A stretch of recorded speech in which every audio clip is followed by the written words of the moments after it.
Maraming salamat po na naging excellent ambassadors kayo po ng Pilipinas sa New Zealand at reputasyon at dangal ng Pilipino inangat ninyo.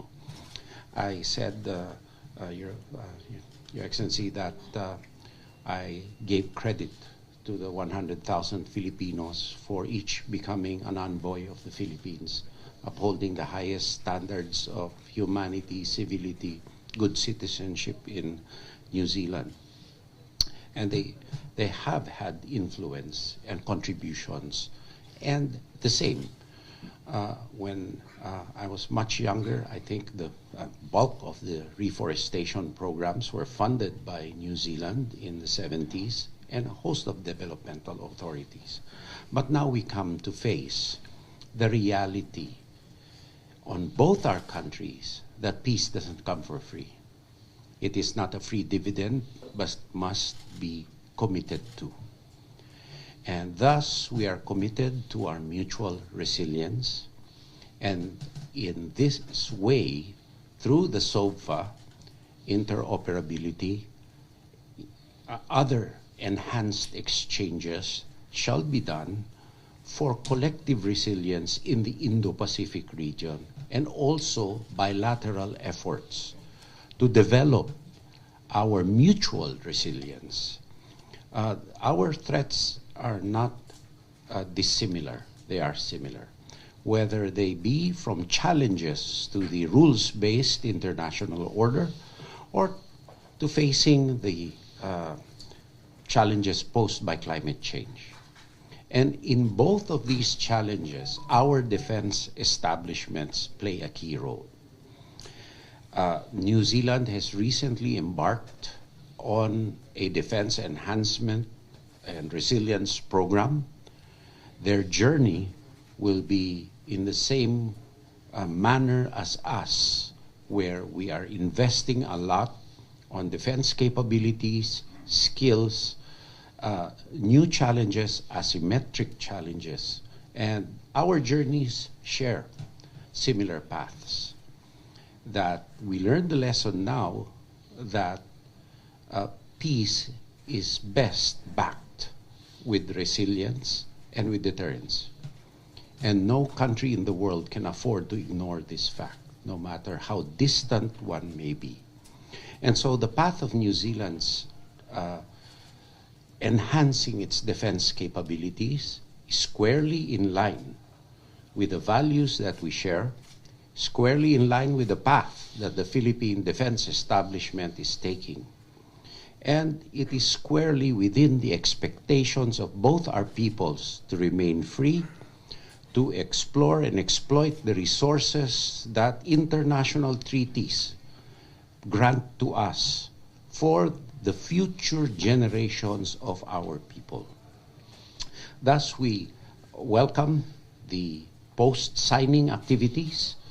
We will increase the pace of our interactions, both bilaterally and multilaterally.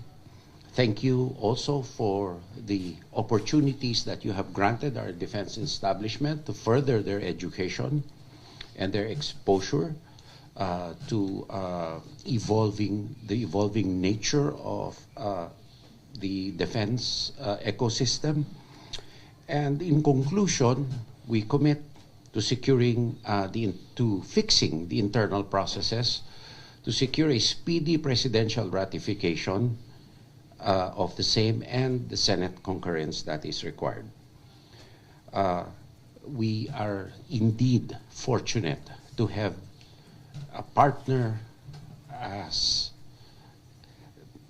distant to us, but as close to us at the same time as New Zealand, shoulder to shoulder. Thank you very much. Thank you very much, Your Excellencies. We will now take questions from the media, beginning with Pamela Castro of Agence France Presse.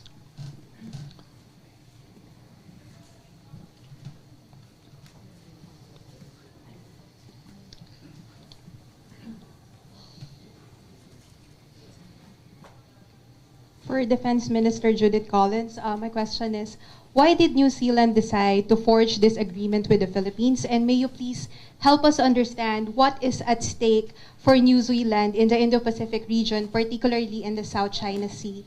And also for Secretary Teodoro, how can the signing of this SOVPA help the Philippines in its territorial claims in the South China Sea? Right, well, I'll start first. Thank you for the question. It's very important for New Zealand, that is a small nation, that we adhere to the rules-based order and, for instance, the law of the sea, the UNCLOS law of the sea. We're a maritime nation like the Philippines. We're a nation that relies on trade routes, and we have respect for the law of the sea.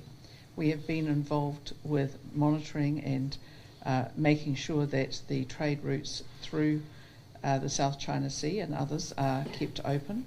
And we do that because it is in our best interest as a small nation to show that international law matters.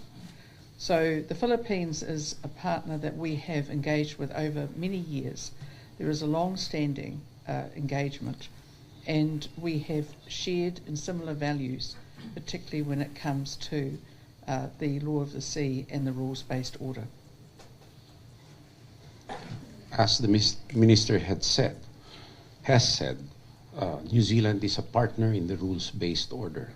Our sovereign rights and other claims, of which are being claimed by others without entitlement of claiming them, and with China, for example, being particularly aggressive in the way it does its claims, we need to deter this kind of unwanted behavior from happening.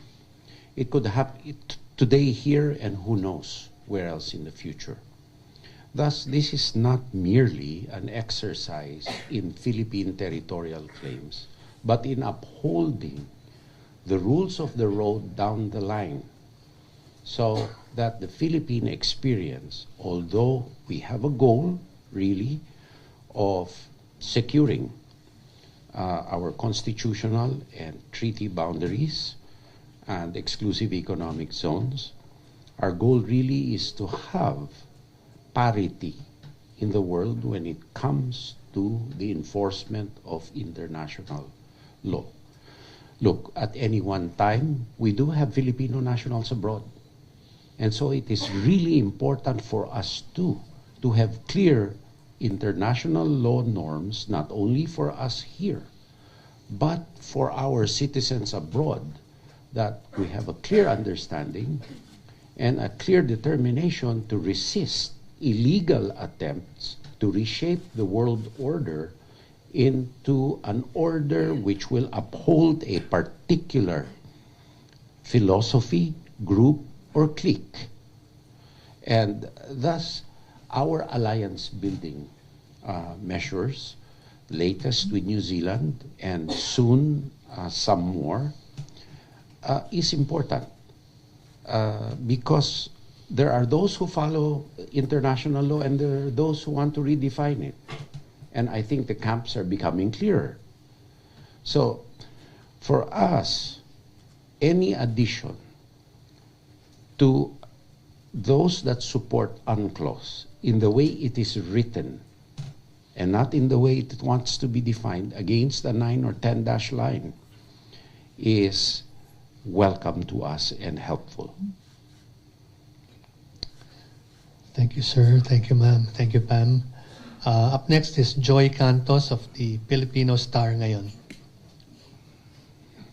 I can't wait. My day is now complete. Good afternoon po. This is my question. With the evolving security challenges, can we expect New Zealand troops to join in future military drills, and how soon? Yes, definitely, because that's why we signed the SOVPA to enable interoperability to be exercised and enhanced between the New Zealand Armed Force and the Philippine Armed Forces of the Philippines. So that is the next step after the SOFA is ratified and concurred in by the Senate. We will work to have the mechanisms for bilateral and multilateral armed force to armed force training. To Secretary Collins, Ma'am, while New Zealand claims to uphold independent foreign policy, the agreement itself paves the way, or rather signal for a closer alignment with the U.S.-led security initiative in Indo-Pacific region. Any comment? We have an independent foreign policy, as does the Philippines. Every country in the world has independent foreign policy. And I think it's really important to understand that we have to always look to the best interests of our people. And so in New Zealand, our independent foreign policy is that we make the best decisions that we can based on what we know for New Zealand, and also obviously in partnership with our friends. The United States and New Zealand has a very long history of working together in the military. We are part of the Five Eyes Agreement, which is an intelligence sharing arrangement, and we have been since the late 1940s. So it should be no surprise to anybody that for many years we have engaged actively with the US military, and we work very closely with Australia, who is our only formal ally. So I don't know why anyone would be surprised. We've been working like that for 70 years. We'll probably expect to do so for the next 70 years. Secretary Teodoro, sir. Tatlo na yan. Sir, ito na lang po. At Basta ikaw. Sir, despite our path to peace grounded in international and mutual respect, China is continuing Teka, its pakiulit aggressive mo nga. Medyo posture. mabilis. Pakiulit niya. Sir, basahin ko na lang po. O sige, binabasa mo naman eh. Sir, despite our path to peace grounded in international law and mutual respect, China is continuing its aggressive posturing. The latest move is at Sandy Cay, and the PLA Southern Charter claims that it conducted patrol at the West Philippine Sea. We cannot be sang-froid at all times to their irresistible crank. Any reaction? Sang Freud? Oh, that's a very deep... No, naturally, Joy. Firstly, any comment regarding the Sandy Cay issue is for the National Maritime Council to answer, and the DFA. Let me say this. The best motivating factor in human terms, in real terms, for us going together is China's overreach. The Chinese Communist Party overreach. And I stress this because their actions have resulted in a great damage to the goodwill that the Chinese people should have in the whole world, just because of a grand vision for what they should be, and continuing legitimization of the dictatorship of the party. Now, in terms of their actions, that is what I appeal to our countrymen to do. Please do not give so much weight into what they say. Because as I said before, they propagandize and they don't communicate. There's a big difference between propagandizing and communicating.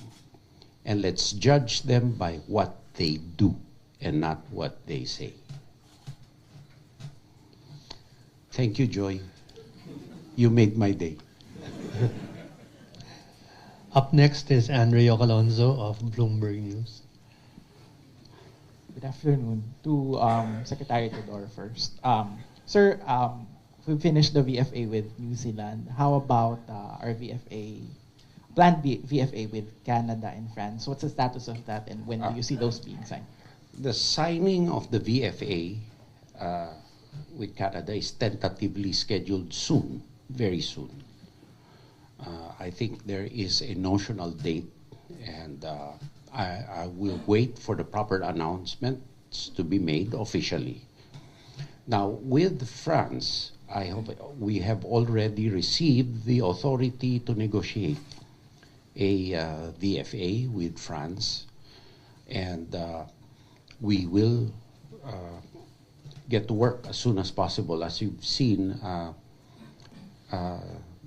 the staff, our co-workers have been working extremely hard under time pressure and properly vetting all these agreements. So it's a credit to them that these are the outcomes. Likewise, we will be signing a memorandum of understanding with Germany on the 14th of May, when I go there for a peacekeeping conference. So our engagements have a strategic bent in mind, and they're all based initially on the acceptance of UNCLOS and the acceptance of the Philippine position in the West Philippine Sea and the South China Sea. And we are also in a process of reviewing the agreements with countries that do not support our claims and do not have benefit to our defense and foreign policy position. Sir, very, very short follow-up. The very soon, does it mean like this The quarter? number of very contradicts your follow-up. You said very, very, very, very short, but it becomes long. Very soon with Canada. So does that mean this quarter at least?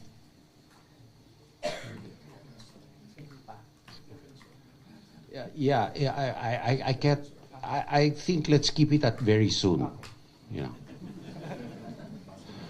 The Minister Collins. No, very, very, very, very, very, very soon, as you said.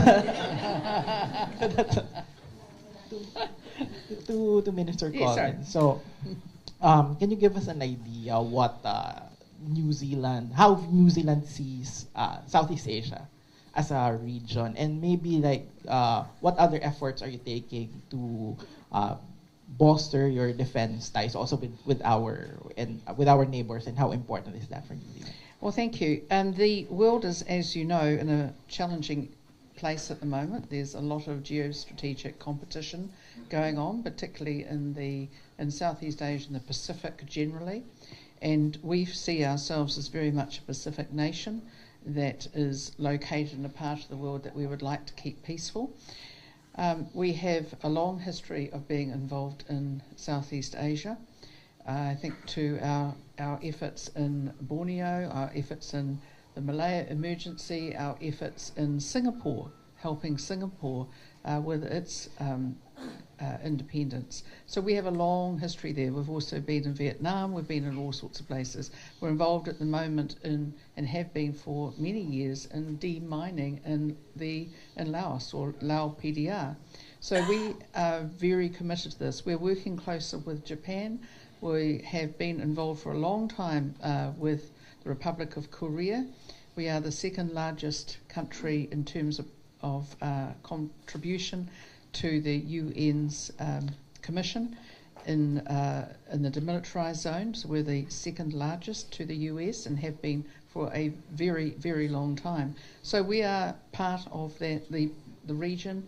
We play a very important role, I believe, of just standing up for what we believe is right, and understanding that the law of the sea, but also the rules-based order, is something that benefits other maritime nations like ourselves, and that it is in our best interest to maintain that responsibility and that relationship. We were involved with Australia in the East Timor situation in the late 1990s, and that is Timor-Leste, as it is now, is actually one of the countries with which we have a SOFA agreement as well. We're long-standing and we're not going away. Thank you, Anrio. Next up is Martin Zadongdong of Manila Bulletin.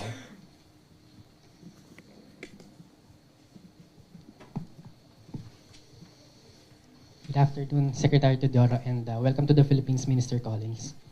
So this question is addressed to both parties.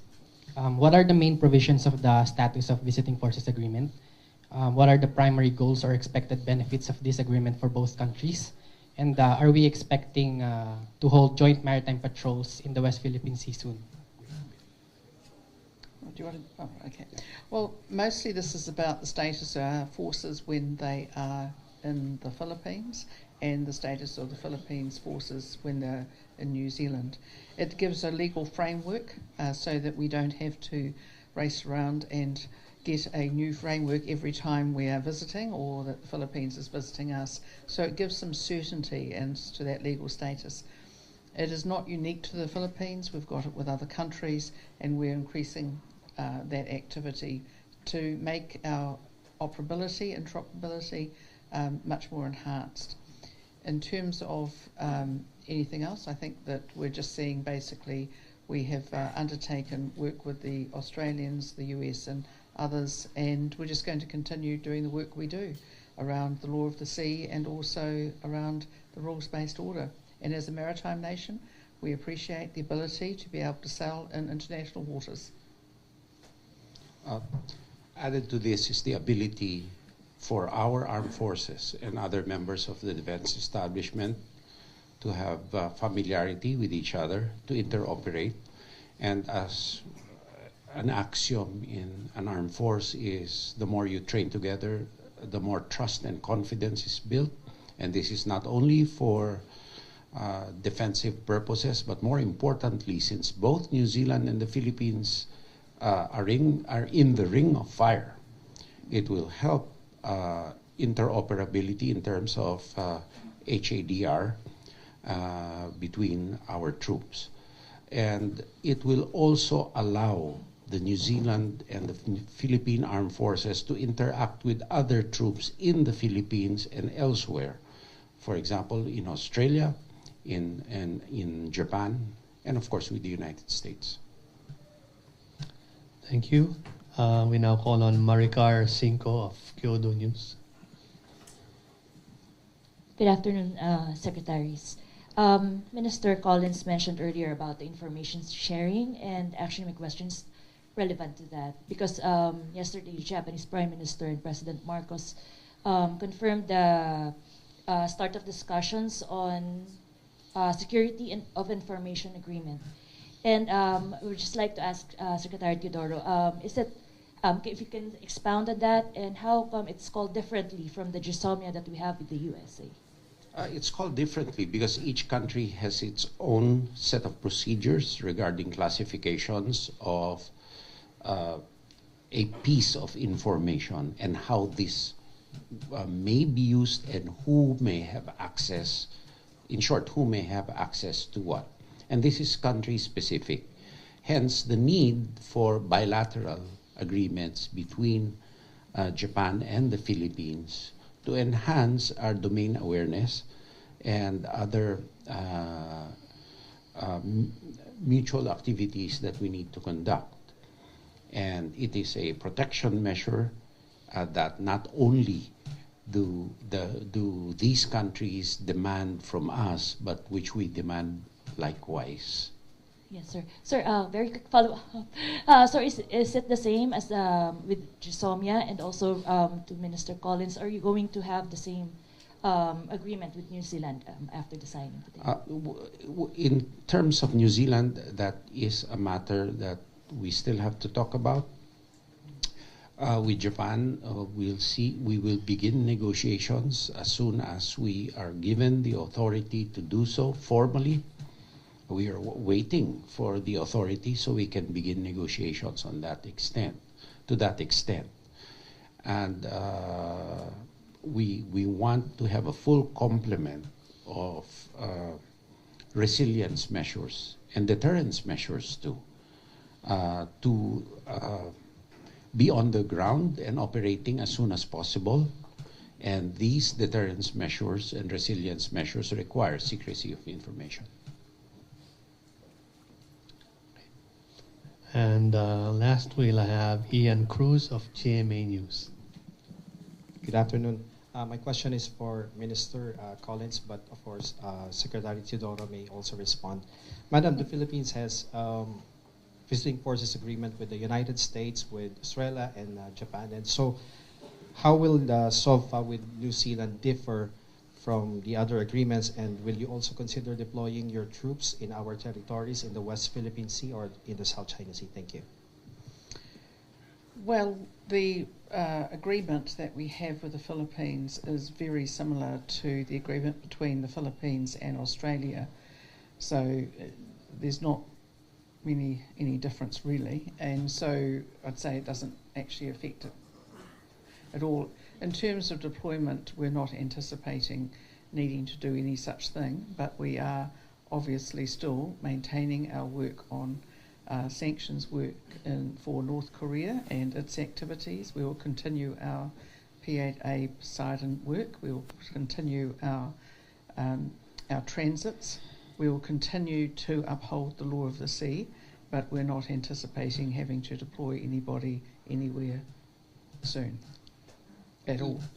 I'd just like to add different scenarios where the VFA, the SOGFA may be important. For example, theoretically, there may be a UN peacekeeping mission where New Zealand and the Philippines will work side by side. VFA is very, very important so that we know how to work together in furtherance of a UN mandate, for example. In HADR, it is also important so we know the capabilities of the New Zealand Armed Force, how they can help us and how we can help them. At any one time, climate change effects don't affect us at the same time. So we can sort of prepare for these challenges on a more or less regular basis. Hopefully not necessary, but it's good to plan, and it also will help us help those that are equally affected in the Pacific Islands and other areas. And if I could just add to that, it's worth noting that New Zealand has a SOFA agreement with Fiji, and Fiji has a much smaller population than either New Zealand or the Philippines. But it was during one of our terrible cyclones, Cyclone Gabrielle, that Fiji offered, and we were happy to receive their assistance with people in the Haidar role. And so it's not only a one-way track of us helping in Haidar for other countries, but it's also other countries helping us as well, because these events affect us, as the Secretary has said, often at different times, and we still have to respond. So it's often a two-way street, as we could say.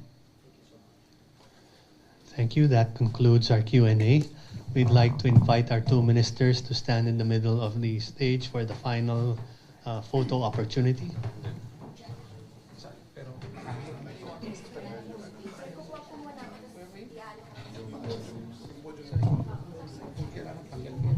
Not that slow.